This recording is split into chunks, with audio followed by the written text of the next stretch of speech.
Welcome and welcome back to Minecraft. So you've just created a new world in Minecraft Survival. Fantastic. It's very exciting. But now what do you do? Where do you go? What do you do after that? I mean, you want to kill the Ender Dragon, don't we all? But that lies far ahead, and killing the Ender Dragon is also just another beginning. It's not an end in itself. Consider this, if you want to kill the Ender Dragon, you need to activate an end portal. And to activate an end portal, you need to find a stronghold. But to find a stronghold, you need to craft an Eye of Ender. Actually, more than one. And to craft an Eye of Ender, you need to kill not only an Enderman, but also a Blaze. And to do that, you need to get to the Nether. And for that, you need a Nether portal, which means you need obsidian, and so on, all the way to today. That's what this series is all about. I intend to have as much fun as possible while I document, in a straight line by the shortest route possible, how to progress step by step in Minecraft Survival. I'll explain what we're doing and why, and I'll move things along from day one.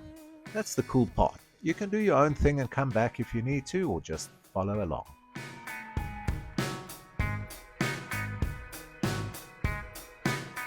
Well, we're doing pretty well. Last week we crafted our first iron weapons and armor, and we are now able to mount our first major overland exploration expedition. It's very exciting. We have easy access to a mine on level 10 should we need more iron or other resources, and last week we discovered a deep and dark cavern leading down to, well, hopefully diamonds, lava, maybe even natural obsidian. If all goes well on this week's expedition, we'll be exploring that cavern next week. Bedrock, here we come. So where do we stand? Since I saw you last, I hunted and gathered a little bit more, and I crafted a few more items I thought might come in useful on our expedition. Let's take a look. As you can see, I'm wearing the armor, but I want to craft one more thing to add to it, a shield. There we go. In the dream chest, we've got food. I'll take this, and an axe. We've got the iron sword we crafted, and I'm also taking a stone sword. Two in fact, this new one and this old one. I'll use the iron one for combat and the stone ones for hunting. We'll hunt as we go. Here's the iron pickaxe we crafted last week, and I've also added a few stone ones. The iron one is for when we find diamonds. I'm taking 64 torches, a boat, a bed, and 4 iron buckets in case we come across lava. That's all the iron I had on hand. And last but not least, I'm taking some cobblestone. Okay, so what are we looking for? I definitely want to see if that is actually sugarcane. Remember from episode 1? There's lots of other things, but lava, sugarcane, and melons are at the top of my list. So, we good to go? Excellent. So let's be off. I'll speed things up. The first thing I want to do is cross this ice and go and see if that is sugarcane I saw in the distance.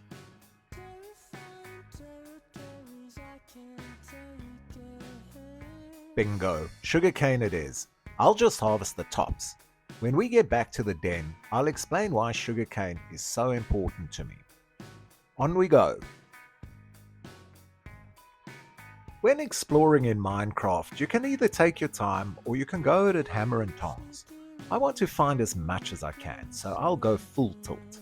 I can always come back and explore in the future, so I'll hunt and I'll gather and I'll take a good look around while covering as much ground as I can. Sooner or later, I'm gonna get lucky. I'm very sure of that.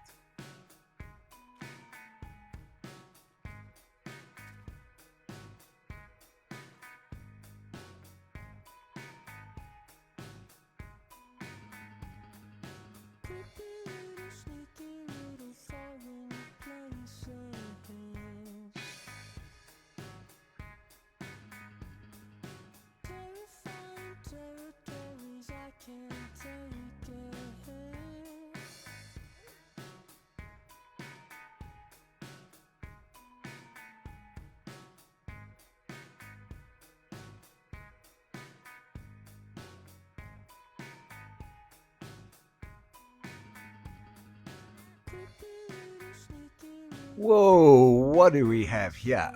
Finally, jackpot. A ruined portal. What a luck. I see obsidian, and I see crying obsidian. I also see gold. And let's not forget the lava. Valuable stuff, lava. Somewhere around here there should also be a chest. Let's take a closer look. Yep, there it is.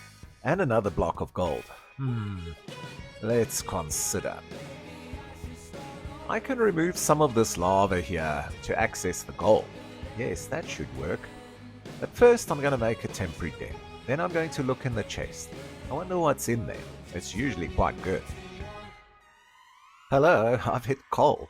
It's a bit of a distraction, but I'll mine it all the same.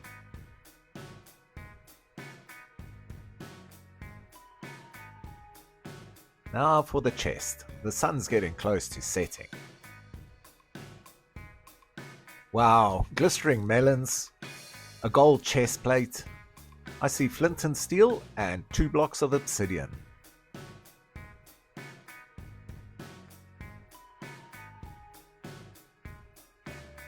I see my inventory is pretty full, so I'm going to jettison some of the less useful items. If I need even more space, I can safely store a few things in the chest.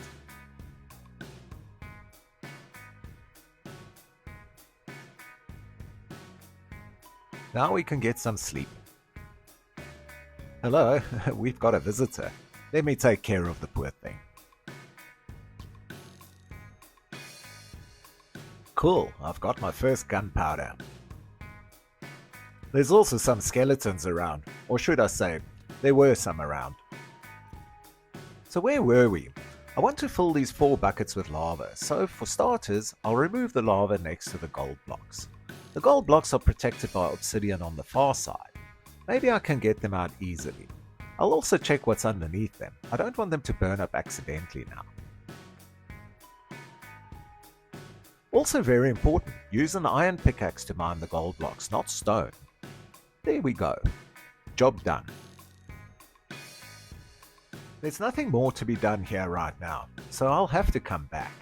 I can't get at any of the obsidian without a diamond pickaxe, and for that I'm going to need to explore that cavern we found at the end of episode 2.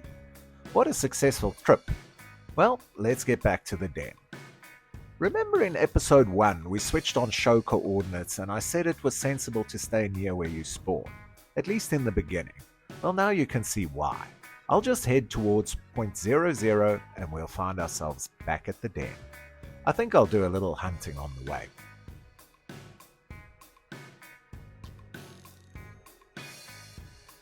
So I'm back in the den and I've only got one thing to say, and that's victory.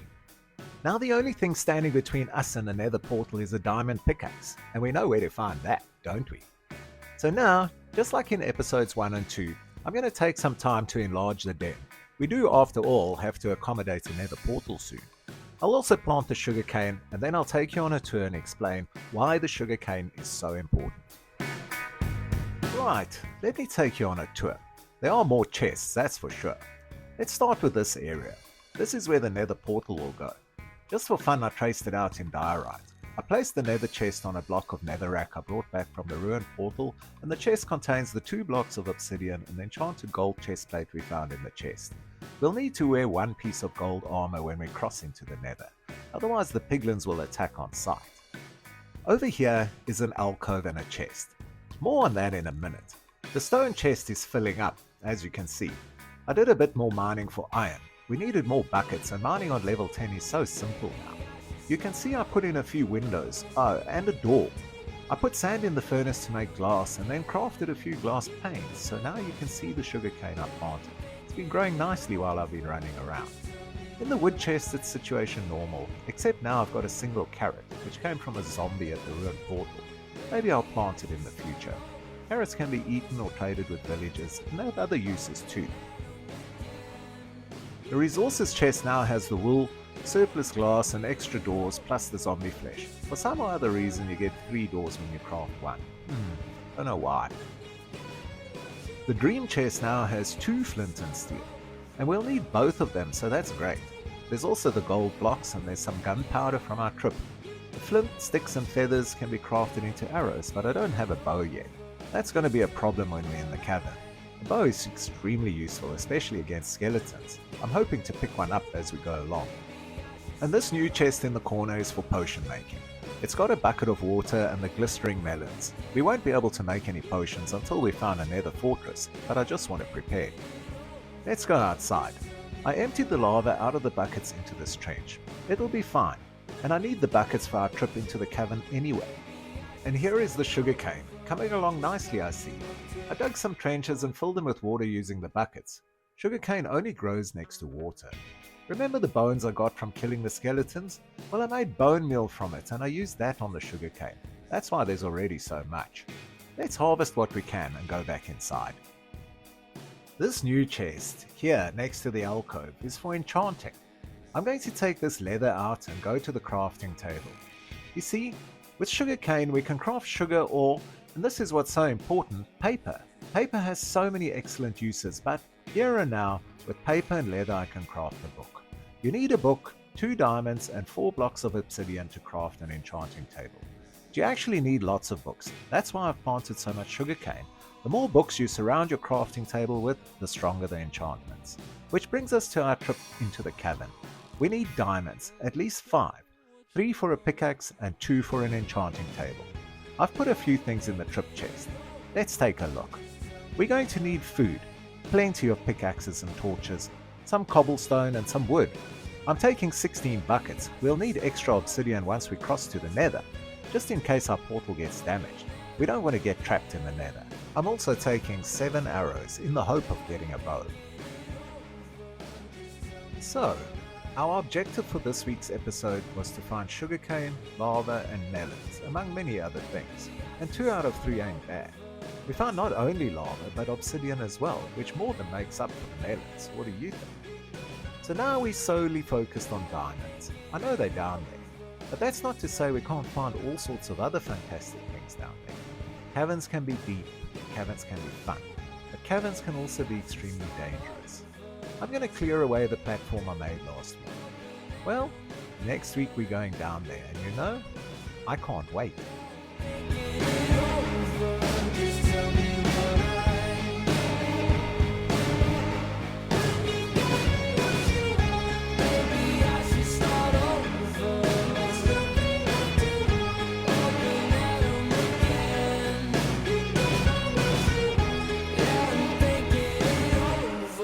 Just tell me what to